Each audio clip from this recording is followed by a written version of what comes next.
Hello, my crafty friends. It's Marie from Marie's Vermont Creations, and today I'm participating in a Team Tiny Hop. So as you can see, we did a color theme. So those were the colors that I just showed in the picture, and here are the supplies that I'm going to be using. I'm using my Distress Oxide inks and a stamp set from Honeybee Stamps called Spring Joy Bouquet. So I am going to ink blend all of these colors onto this panel, and I'm using wild honey, saltwater taffy, spun sugar, bundled sage, and rustic wilderness. Now they're not exactly the same colors, but it was our own interpretation of the color theme, so this is what I selected. So I'm just going to do a quick ink blend of all of these colors on this panel.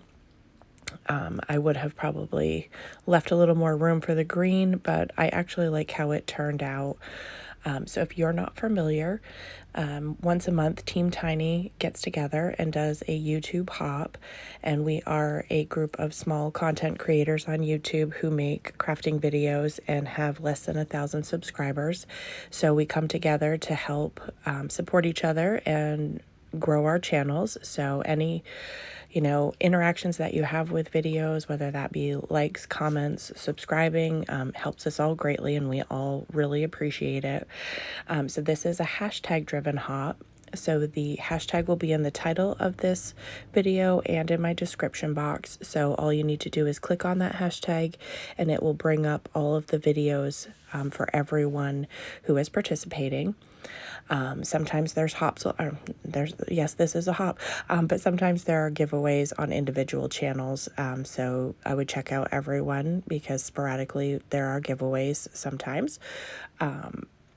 And so I hope you'll check out everyone. I can't wait to see what everyone's interpretation of the color theme will be, how they go about creating their cards. So now that I have done my ink blending, I am going to take this giant bouquet from the Honeybee stamp set, and off screen I heat set these inks so that my black ink would set on it better. So I did cut that part out. So I'm just using this VersaFine Clair Nocturne ink, and I am going to stamp it twice. It's the first time I've ever used this stamp. I've had it for quite a while and have never actually inked it up. So I'm working on, as always, using more of my supplies that I already have. So now that I've got that stamped, I am going to just clean that off and get it put away. And I will be using a sentiment from the same stamp set. I was going to try to stamp it on the panel, but I didn't leave myself quite enough room. And I'm using a thank you sentiment, again from the same stamp set, inking it with some black ink. I will trim this out off screen. And then I'm going to take the dirty pink brush and just give this some color so it's not stark white, since I didn't have any other large pieces of white into this panel. I'm just trying to decide where I want to put the sentiment, so I opted to go in the middle of the bouquet. And so I did spritz this with some water, and I'm also got some water on this mat here, and I'm just adding some perfect pearls to splatter that on.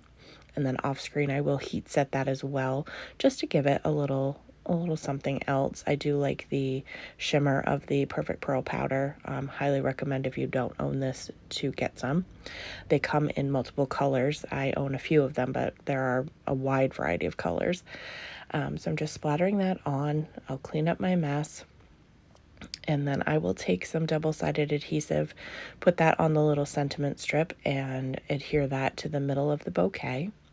And then I thought it needed just a little bit something else, so I'm going to take my corner rounder, which I haven't dragged out in a long time. I opt to corner round my card base, which is just an A2 white card base, and the panel on all four corners. You could do the upper left and the lower right, or you could do just the two sides. You can change it up however you'd like to, use the corner rounder, or you could leave it squared, completely up to you. And then I'm going to just take some liquid adhesive and adhere this panel to my card base. I use liquid adhesive because when I first put it down, I don't manage to get the borders very even. So with the liquid adhesive, I have a little wiggle room to get that where I need it to be, because putting things on straight or even is a challenge. And also double checking which way the card base is, because I almost glued that on backwards. So that is going to complete my project for today. I hope you'll check out Everyone in the Hop. If you have any questions or comments, feel free to leave them below. I hope you have a great day.